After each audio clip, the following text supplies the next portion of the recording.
Hello friend, welcome back my YouTube channel. तो देखिए, आज की वीडियो में हम बात करेंगे कि अगर आप अपना बुटीक ओपन करना चाहते हो या फिर अगर आप होम बुटीक कर चलाते हो तो आपको कितनी सिलाई आनी चाहिए और उसमें आपको क्या क्या आना चाहिए और क्या क्या बेसिक है एक बुटीक ओपन करने के लिए। इसी सब के ऊपर आज हम बात करेंगे। तो देखिए, मैंने जब बुटीक किया था, स्टार्टिंग की थी मैंने तो पहले घर से ही मैंने बुटीक अपना स्टार्ट किया था। एकदम से हमें रेंट पे हम दुकान नहीं, हमें एकदम से शॉप नहीं लेनी चाहिए, क्योंकि कई बार पता क्या होता है कि मतलब हमें इतनी ज़्यादा सिलाई नहीं आती है और हम शॉप ले लेते हैं।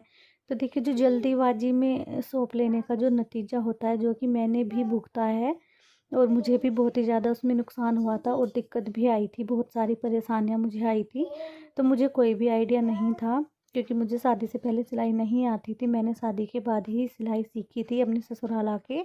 तो देखिए, सबसे पहली बात तो ये मैं नुकसान बताऊंगी। सबसे पहले जो इसमें नुकसान होता है बुटीक में, जो कि आप कम एक्सपीरियंस आपका एक्सपीरियंस नहीं है और आप किसी के भी कहने से बुटीक ओपन कर लेते हैं, या फिर आप किसी को देखकर, जैसे कि आजकल यूट्यूब पे बहुत वीडियो आती हैं बुटीक के लिए, तो आप किसी की वीडियो देख के एकदम से मोटिवेट होते हो एकदम से अपना बुटीक ओपन। तो ऐसा बिल्कुल ना करें, क्योंकि देखिए, पैसा लगाना बहुत ही मुश्किल है आज के टाइम में।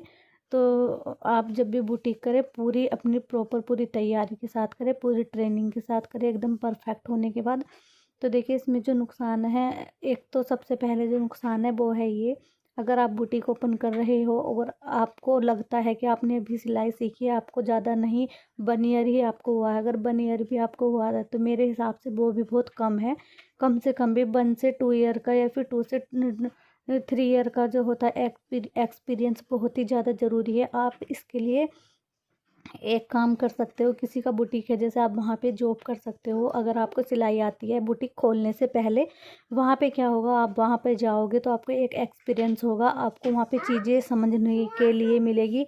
आप चीज़ों को वहाँ पर एब्जॉर्ब करोगे, समझोगे चीज़ों को, तो आपको बहुत सारी वहाँ पे जो है ज्ञान की बातें आप सीखोगे कि आपको कैसे मतलब बुटीक करना है, क्या बुटीक का जो होता है पूरा मेथड, मतलब कि क्या होता है, प्रॉपर जो तैयारी होती है वो क्या होती है। बहुत सारी चीज़ें आपको वहाँ पे सीखने के लिए मिलेगी। तो मेरे हिसाब से, और जो नुकसान होता है वो आजकल, अगर आपने थोड़ी सी सिलाई आपको आती है, आपने बुटीक खोल दिया, तो देखिए, बुटीक का मतलब क्या होता है। एक तो होता है होम बुटीक और बुटीक में इतना फ़र्क होता है मेरे हिसाब से, जो मेरा एक्सपीरियंस है। बुटीक और होम बुटीक में इतना फ़र्क होता है, धरती और आसमान में, बोलते हैं ना, एक कहावत है, धरती और आसमान का फ़र्क है इस चीज़ में। वो फ़र्क बुटीक और होम बुटीक में होता है। होम बुटीक में क्या होता है, अगर आपको सिर्फ सूट या सलवार सिलना आते हो या ब्लाउज़, तो आप तब भी कर सकती है। अगर आपको ब्लाउज़ नहीं आता, सूट सलवार आता है, तब भी आप कर सकते हो, क्योंकि आप अपने घर में कर रहे हो। आपको जो नहीं आता आप मना कर सकते हो, तो आपको उसमें कोई भी उसमें लॉस नहीं होगा। अगर आप बुटीक करते हो, वहीं पे हम बात करेंगे बुटीक की, जो आप रेंट पे शॉप लेके करते हो, वहाँ पे देखिए बिजली का बिल भी आएगा आपका, और वहाँ पे शॉप का जो रेंट होगा वो भी होगा। तो देखिए, प्लस उसमें और भी बहुत सारी चीज़ें होती हैं। तो नुकसान ये होता है कि आपको जब ज़्यादा सिलाई नहीं आती है, आपके पास कस्टमर आ गया, आपको सिलाई, मतलब मान लीजिए आपको सूट सलवार पैंट प्लाजो ही आता है और कोई आ गया आपके पास कस्टमर। जब कोई नई शॉप ओपन होती है तो कस्टमर एकदम से, मतलब ट्राई करने के लिए, शुरू में तो ट्राई करने के लिए ही आते हैं कि क्या क्या आते हैं। और बहुत कस्टमर तो ऐसे होते हैं, सिर्फ पूछेंगे और चले जाएंगे, काम भी नहीं कराएंगे शुरू में, क्योंकि डरते हैं ना लोग, कहीं कपड़ा हमारा ख़राब ना हो जाए, अरे ये तो न्यू है, इसको भी नहीं देंगे कपड़े, तो इस तरीके से। अब आप मान लीजिए, आपने जल्दीबाजी में थोड़ी सी सिलाई सीखी और आपने 6 मंथ या फिर 1 ईयर और आपने अपना बुटीक ओपन कर लिया दूसरे को, किसी की हिरस पे ये देख के। तो फिर आपको मान लीजिए कोई आया आपके पास, मैम आप हमारा लहंगा स्टिच कर दोगे। अब लहंगा तो आपको आता नहीं है। अब लहंगा जब आपको आता नहीं है तो कस्टमर बोलेगा, मैम आप हमारा लहंगा स्टिच कर दोगे। आप कहोगे, नहीं, मैं नहीं, मुझे लहंगा स्टिच करना नहीं आता है, मुझे सूट और ब्लाउज ही आते हैं सिर्फ। तो वहीं पे ना, जो आपकी एक पर्सनैलिटी, मतलब आपका जो काम है ना, वहीं पे वो एक सीढ़ी जो है ना नीचे गिर जाएगा, एकदम से डाउन हो जाएगी। आपकी जो इमेज है उस चीज़ की, स्टिचिंग को लेकर, वो इमेज आपकी डाउन हो जाएगी एकदम से। क्योंकि सामने वाला जो कस्टमर है वो यही बोलेगा कि बुटीक तो खोल के बैठ गए, इनको लहंगा भी नहीं स्टिच करना आता। तो बुटीक का मतलब होता है प्रॉपर सिलाई, प्रॉपर सिलाई जिसमें हम क्या क्या आता है, जैसे कि मैंने स्टार्टिंग में ही बोला था, मैं बताऊंगी आपको एक बुटीक के लिए क्या क्या स्टिच करना आना चाहिए। तो उसमें आपको देखिए, सबसे पहली जो चीज़ होती है वो होती है सूट सलवार, सेकंड होता है ब्लाउज, थर्ड होता है आपका पैंट वाला सूट हो गया, सलवार वाला हो गया, पटियाला सलवार होगी, और आपकी अफ़गानी सलवार होगी, जो कि आजकल बहुत ही ज़्यादा ट्रेंड में है, फैशन में है। ट्रेंड आजकल बहुत ही ज़्यादा इन फैंसी कपड़ों का चला हुआ है। प्लाजो हो गए, ब्लाउज हो गया, कॉलर सूट हो गए, कॉलर वाला ब्लाउज हो गया, कलीदार लहंगा हो गया और घेरदार लहंगा हो गया।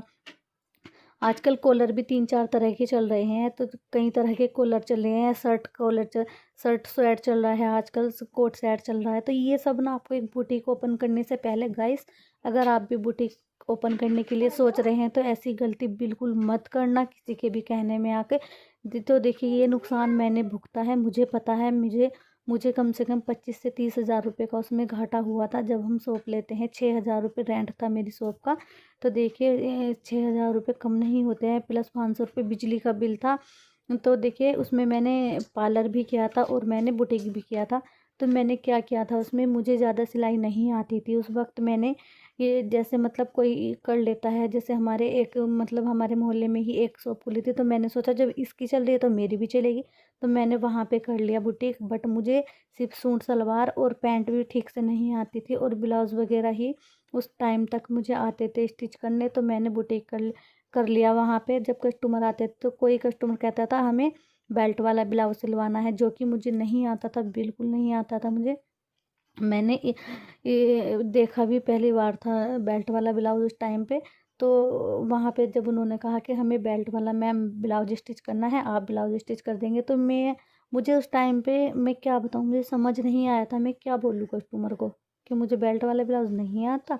तो इसलिए, और देखिए फिर मैंने उनको बोला कि मैं फिर तो कुछ ना कुछ तो बोलना पड़ता है। फिर मैंने उनको बोला कि मैम मेरा काम सिलाई का थोड़ा बहुत है, मैंने पार्लर का काम किया, आपको पार्लर का कुछ कराना है तो आप करा सकते हो।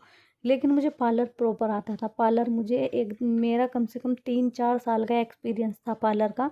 मुझे आता था पक्का। तो फिर वहाँ तो चलो ये कह के इज्जत बची कि हाँ चलो भाई मैंने ये पार्लर किया है, उस स्टिचिंग का हम सिलाई का थोड़ा बहुत ही करते हैं। बट जब मैंने किया था तो मेरे पास पैर वाली मशीन थी काफ़ी पहले से। बट मेरी मतलब जो है प्रैक्टिस नहीं थी। मुझे कुछ कपड़े जो आजकल फैंसी चल रहे हैं वो मुझे नहीं सिलाई करने आते थे। तो वहाँ पे मुझे मतलब बहुत ही ज़्यादा टेंशन भी हुई। बहुत ज़्यादा टेंशन होने के बाद फिर मेरे मतलब ऐसे सिर में दर्द रहने लगा बहुत ज़्यादा। तो फिर मैंने कुछ यूट्यूब पे मोटिवेशनल वीडियो देखी। फिर मैंने क्या कहा, क्या क्या वहाँ पे मैंने सोचा अभी जब मुझे नहीं आ रहा है, घाटा करने से कोई फ़ायदा नहीं है, देखो आजकल पैसा ही सब कुछ है। तो फिर मैंने वहाँ पे शॉप क्लोज़ कर दी अपनी। मैंने वहाँ पे बंद कर दी दुकान कि नहीं मैं अभी नहीं करूँगी, पहले मैं अच्छे से सिलाई सीखूँगी। तो तब मेरा बेबी भी मतलब छोटा था उस टाइम पे। तो मैंने फिर शॉप बंद कर दी। शॉप बंद करने के बाद फिर मैंने दोबारा से मैंने फिर एक ट्यूशन लगाया सिलाई का, जहाँ पे मैं सिलाई सीखती थी 2 घंटा सुबह को 11 से 1 बजे तक। तो मैं वहाँ पे सिलाई जाने लगी। फिर मैंने वहाँ पे कॉलर वाला नेक डिज़ाइन, मतलब जो अभी मुझे कपड़े नहीं आते थे लहंगा वगैरह, मैंने सब कुछ सीखा गाइस। सब कुछ मैंने 1 साल सिलाई सीखी, मैंने सब कुछ सीखा उसमें। उसके बाद फिर मैं धीरे धीरे कपड़े स्टिच करने लगी मोहल्ले पड़ोस में, और जो भी मतलब एक दो जाने वाले दुकान पे जब मैंने शॉप की थी वहाँ भी मेरे कस्टमर बने थे, एक दो सूट सलवार के जैसे। तो फिर वो सूट सलवार तो मेरे को एकदम परफेक्ट आता था। तो वही कस्टमर मेरे पास घर तक आने लगे जब उनको अच्छा लगा काम। फिर मैंने उनको बताया कि मैं ब्लाउज भी सिलती हूँ, मैंने अपने कपड़े सिले हुए रखे हुए थे। फिर मैंने उनको वो कपड़े दिखाए। तो आपको 1-2-4 कपड़े स्टिच करके रखने हैं। तो देखिए, अगर आपको मेरा कहने का मतलब यही है कुल मिला के, अगर आपको प्रॉपर सिलाई आती है, फुल कॉन्फिडेंस है, तो फिर आप जाइए शॉप खोलिए, कोई दिक्कत नहीं है, कोई टेंशन की बात नहीं है। बस किसी की हिरस पे या किसी की कहने में आके शॉप मत खोलना, वरना तो बहुत ही ज़्यादा बुरा उसका भुगतान करना पड़ता है। तो देखिए, यही कहना मैं चाह रही थी। और बुटीक में और होम बुटीक में भी मैंने फ़र्क बता दिया है, क्या फ़र्क होता है। यही फ़र्क होता है बुटीक पे आप अगर किसी को मना करोगे ना, तो आपको खुद की इमेज ना आपकी सिलाई को लेकर ख़राब हो जाएगी कि इसको कुछ नहीं आता और शॉप करके बैठ गए हैं, बस यही बोलते हैं फिर कस्टमर। और वो भी अपनी जगह सही है, कस्टमर जो बोलता है वो बात भी ठीक है। और होम बुटीक में ये है कि आप ये भी कह सकते हो एक टाइम पे कि नहीं मुझे टाइम नहीं है। अगर आपको कोई चीज़ नहीं आती है, कोई कस्टमर आए, नहीं अभी मुझे टाइम नहीं है, अभी मैं अभी नहीं कर सकती मैं, तो आप ये भी बोल सकते हो। या फिर ये भी बोल सकते हो नहीं ये कपड़ा मैं स्टिच नहीं करती हूँ, तो उसमें ना इमेज नहीं, उसमें ये होता है कि हाँ भाई देखिए फैमिली वाला बंदा है, अपना घर का भी काम है, अपने बच्चे हैं, अपना सिलाई का भी सब कुछ है। तो आप एक बार उसमें मना भी कर दोगे ना तो कोई प्रॉब्लम नहीं आएगी। आज देखिए मेरे को पूरी सिलाई मेरे को आती है, और जो भी मेरे पे घर से ही अब मैंने जब मेरा होम बुटीक ही इतना अच्छा चल गया है तो फिर मैं बुटीक बुटीक करके शॉप लूँ, और क्यों पैसे ख़राब करूँ, क्यों रेंट दूँ किसी को। और एक बंधन में भी इंसान बंध जाता है, टाइमिंग अपनी रखनी पड़ती है। तो देखिए एक कमेंट आया था कि आप गुल्लक क्यों रखते हो पूजा में, तो और पानी का लोटा, तो इसके ऊपर ना मैं एक सेपरेट वीडियो बना दूंगी, अगर आपको देखनी होगी तो कमेंट में बता देना। तो 5:30 बज गए थे शाम के, मैंने बना दी, पूजा कर दी थी। पूजा करने के बाद मैंने अपने बेटे के लिए बनाया था दलिया, ये बहुत ही ज़्यादा टेस्टी और बहुत ही ज़्यादा अच्छा होता है बच्चे के लिए। ये था, इसमें पोहा भी मैंने थोड़ा सा ऐड किया था, यहाँ पे आ गया था काव्यांश। तो देखिए अगर आपको मेरी ये वीडियो मोटिवेशनल और अच्छी लगी है तो मेरे चैनल को सब्सक्राइब जरूर कीजिएगा, एंड वीडियो को लाइक करके शेयर कीजिएगा। यहाँ पर काव्यांश की थाली लग चुकी है। Thank you for watching my video.